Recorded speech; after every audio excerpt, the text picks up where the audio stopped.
নমস্কার, আমার নাম সৌভিক দাস। আমি দক্ষিণেশ্বর থেকে এসেছি। আমি আজ থেকে প্রায় 10 বছর আগে আমি এখানে এসেছিলাম। আমার একটা ওটি হয়েছিল। আমি আবারও এখানেই এসেছি 10 বছর পর। প্রায় আমার একটা ছোট টিউমার হয়েছিল, দেখছেন অপারেশনটা হয়েছে। তো আজকে আমার অপারেশন হয়েছে। আমি আমার অপারেশন সকালবেলা এসে অপারেশন করেছি। এখানে আমার দিদারও অপারেশন হয়েছে। দিদার অনেক বড় অপারেশন হয়েছিল।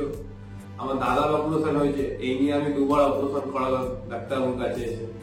আর ডাক্তারবাবু তো আমাদের খুবই ভালো, কোনো অসুবিধা হয় না আমাদের। তাই এখানে আসলে মনে তো খুব স্যাটিসফাই হই কি বলেই আমরা আজকে এখানে এসেছি।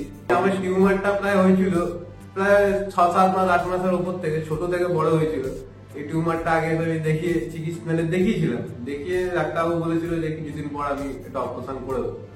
তো দেখে ডেট পড়েছে, আজকে আমার ডেট ছিল। আমি সকালবেলা এসে আজকে আমি দেখিয়ে অপারেশন করিয়ে আজকে আমার পুরো ফিট।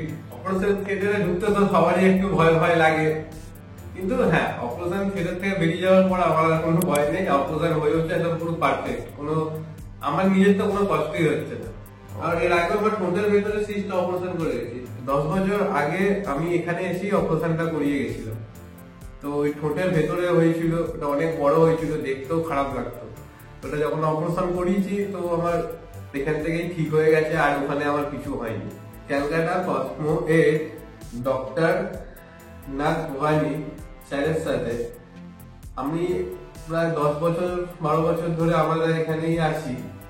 তো আমিও সবাইকে এটাই বলতে চাইবো, সবাই আমাদের এখানে এসে ডক্টর স্যারের সঙ্গে একবার কথা বলে, যা প্রবলেম বলে তার সলিউশন আশা করি হয়ে যাবে। এখান থেকে কেউ খালি হাতে ফেরত যায় না, আর কোনোদিন যাবেও না। একদম সব সুস্থ হয়ে বাড়ি যাবে। ধন্যবাদ।